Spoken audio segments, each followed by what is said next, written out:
తిరుమలలోని కాకులమాను దిబ్బ వద్ద ఉన్న డంపింగ్ యార్డును బుధవారం ఉదయం టీటీడీ చైర్మన్ బిఆర్ నాయుడు, భారత ప్రభుత్వ సలహాదారు మరియు డిఆర్డీఓ సైంటిస్ట్ డాక్టర్ సతీష్ రెడ్డితో కలిసి పరిశీలించారు.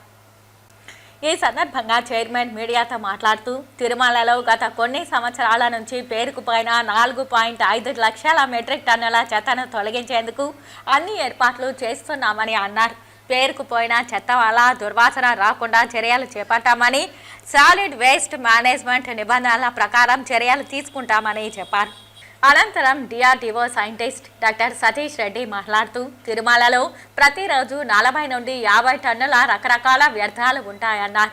ఇందులోని ప్లాస్టిక్ వ్యర్థాలను పరిశ్రమలకు పంపడం, ఇతర వ్యర్థాలతో సేంద్రియ ఎరువులు తయారు చేయడం వంటివి పరిశీలిస్తున్నామన్నారు. శుక్రవారం డంపింగ్ యార్డును టెక్నికల్ టీం పరిశీలించి సమగ్ర నివేదిక అందిస్తుందన్నారు. ప్రస్తుతానికి ఇక్కడ ఉన్న వ్యర్థాల వలన వాతావరణ జల కాలుష్యం లేదని, జంతు జాతులకు ఎలాంటి ఇబ్బంది లేదన్నారు. త్వరితగతిన చెత్తను మొత్తం తొలగించి భవిష్యత్తులో వచ్చే చెత్తను శాస్త్రీయంగా డంప్ చేసే విధానం అమలు చేసేందుకు నివేదిక అందిస్తామన్నారు. ఈ కార్యక్రమంలో బోర్డు సభ్యులు భానుప్రకాష్ రెడ్డి, పనబాక లక్ష్మి, ఇతర అధికారులు పాల్గొన్నారు. ఈరోజు మన మధ్యన సతీష్ రెడ్డి గారు ఉన్నారు. ఆయన DRDO scientist, government of India కూడా అడ్వైజర్గా ఉన్నారు.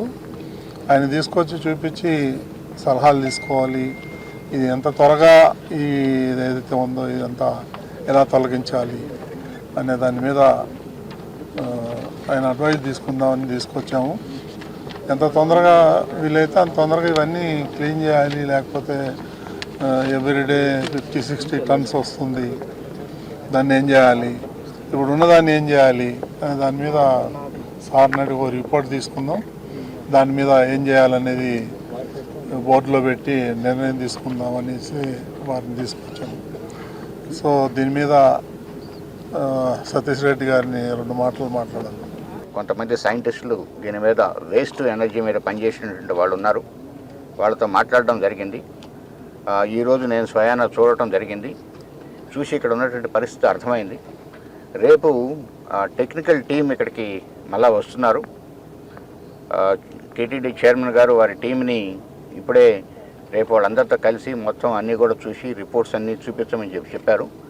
వాళ్ళు మొత్తం ఇక్కడికి వచ్చిన తర్వాత దీన్ని చూసి కొంత పదార్థాలని వెనక్కి తీసుకొని పోయి వాటిని టెస్ట్ చేసి, ఇక్కడ టీటీడీ వారు చేయించినటువంటి రిపోర్ట్స్ ఏవైతే ఉన్నాయో అవన్నిటిని కూడా ఒకసారి చూసి మొత్తాన్ని పరిశీలించిన తర్వాత ఏ రకంగా దీన్ని క్లియర్ చేయాలి అనే దానికి ముందరకు తీసుకుపోయేటువంటి మార్గాన్ని ఆలోచిస్తారు. అంతవరకు దీని మీద పరీక్షలు చేసి ఈ మొత్తం ఎంత ఉంది, దీన్ని ఎన్ని రోజులు పడుతుంది, దీనికి ఎంత మెషినరీ కావాలి, ఏ రకమైన మెషినరీ కావాలి అనేది ఆలోచించాలి. అది రేపు టెక్నికల్ టీం చూసిన తర్వాత జరగడం జరుగుతుంది. ఏదేమైనా ఖచ్చితంగా ఇక్కడ ఉండేటువంటి మొత్తం వ్యర్థ పదార్థాలని శుభ్రం చేసి దాన్ని రకరకాల ప్రదేశాలకి, రకరకాల ఫ్యాక్టరీలకి పంపించి ఈ ప్రదేశాన్ని శుభ్రంగా, పరిశుభ్రంగా ఉంచడం అనేటువంటిది ఖచ్చితంగా జరుగుతుందని నమ్ముతున్నాను.